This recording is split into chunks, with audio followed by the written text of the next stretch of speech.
آنکھوں سے لگائی جائے گی مٹی مدینے کی، تو جلوے عرش کے دکھلائے گی مٹی مدینے کی۔ جو آنکھوں سے لگائی جائے گی مٹی مدینے کی، تو جلوے عرش کے دکھلائے گی مٹی مدینے کی۔ اور مدینے کی زمین پر صاحب معراج رہتے ہیں۔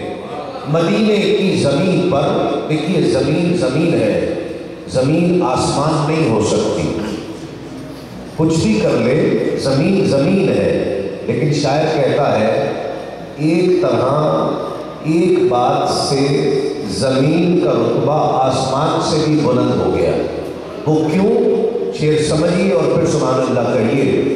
شاعر کہتا ہے اس لیے کہ مدینے کی زمین پر صاحب معراج رہتے ہیں۔ مدینے کی زمین پر صاحب معراج رہتے ہیں، بس یہیں سے آسماں کہلائے گی مٹی مدینے کی، یہیں سے آسماں کہلائے گی مٹی مدینے کی۔ اور میرے نزدیک حاصل کلام شعر، حاصل کلام، شوکت بھائی شعر دیکھیے آپ کو لطف آ جائے گا۔ جب اترانا سمجھتے ہیں؟ اترانا کس کو کہتے ہیں؟ آج اولڈم نعت ایسوسی ایشن کا ایک ایک فرد بہت اترا رہا ہے، اس کو یوں کہیں اترا رہا ہے۔ کیوں؟ اس نے آقا علیہ السلام کا میلاد منایا ہے، اترا رہا ہے، خوش ہے۔ اترانا اس کو کہتے ہیں، جب کوئی خوش ہوتا ہے تو بہت اتراتا ہے۔ شاعر نے اس اترانے کا ذکر کیا ہے، اور کس انداز سے کیا ہے شعر سمجھیے اور لطف آ جائے۔ محمد بھائی توجہ چاہوں گا۔ شاعر کہتا ہے صفا شب ہجرت، جب حضور نے ہجرت فرمائی مکے سے مدینے، اس رات صفا مروہ حرا کی چوٹیاں بولی شب ہجرت۔ صفا مروہ حرا کی چوٹیاں بولی شب ہجرت، ہمارے آگے اب اترائے گی مٹی مدینے کی، ہمارے آگے اب اترائے گی مٹی مدینے کی۔ صفا مروہ حرا کی چوٹیاں بولی شب ہجرت، ہمارے آگے اب اترائے گی مٹی مدینے کی۔ اور وہاں کیا آ سکے گی ایسی سرسبزی و شادابی، وہاں کیا آ سکے گی ایسی سرسبزی و شادابی، بھلا جنت کہاں سے لائے گی مٹی مدینے کی، بھلا جنت کہاں سے لائے گی مٹی مدینے کی۔ اور پانچواں شعر اس کلام کا، پانچواں شعر حضور کی آل کی نظر ہوتا ہے۔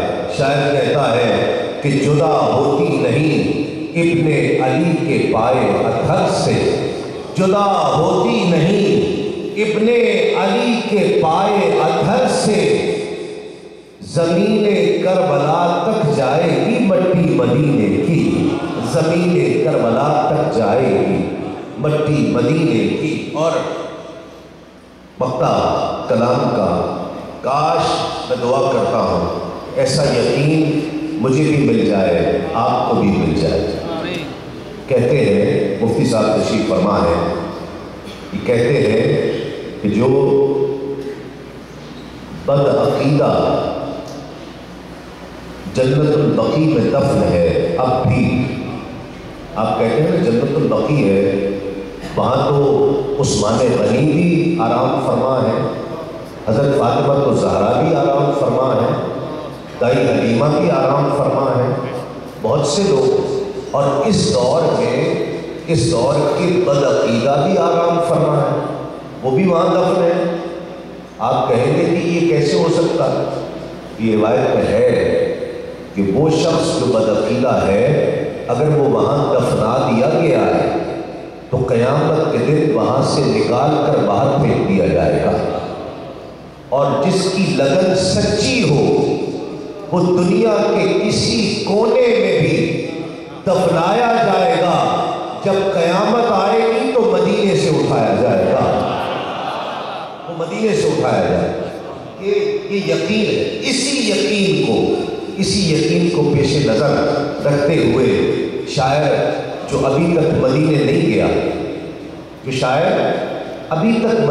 گیا وہ یہ کہہ رہا ہے، کیونکہ ہندوستان میں رہتا ہے تو کہتا ہے کہ بھلا مجھ کو زمین ہند کب تک روک سکتی ہے، بھلا مجھ کو زمین ہند کب تک روک سکتی ہے، سروش ایک دن مدینے جائے گی مٹی مدینے کی، سروش ایک دن مدینے جائے گی مٹی مدینے کی، جب آنکھوں سے لگائی جائے گی مٹی مدینے کی تو جلوے عرش کے دکھلائے گی، مٹی مدینے کی تو جلوے عرش کے دکھلائے گی، مٹی مدینے کی.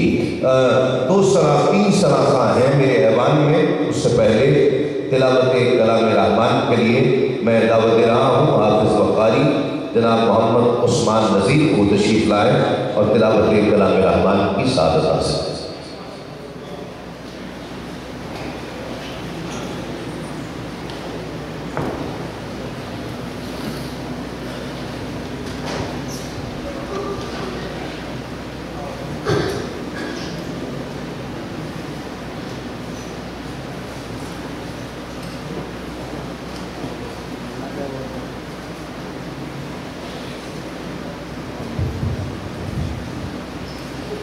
أعوذ بالله من الشيطان الرجيم.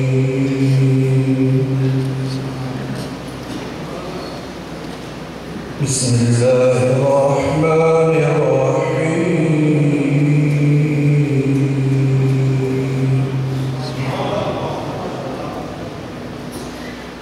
والضحى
صدق الله العظيم.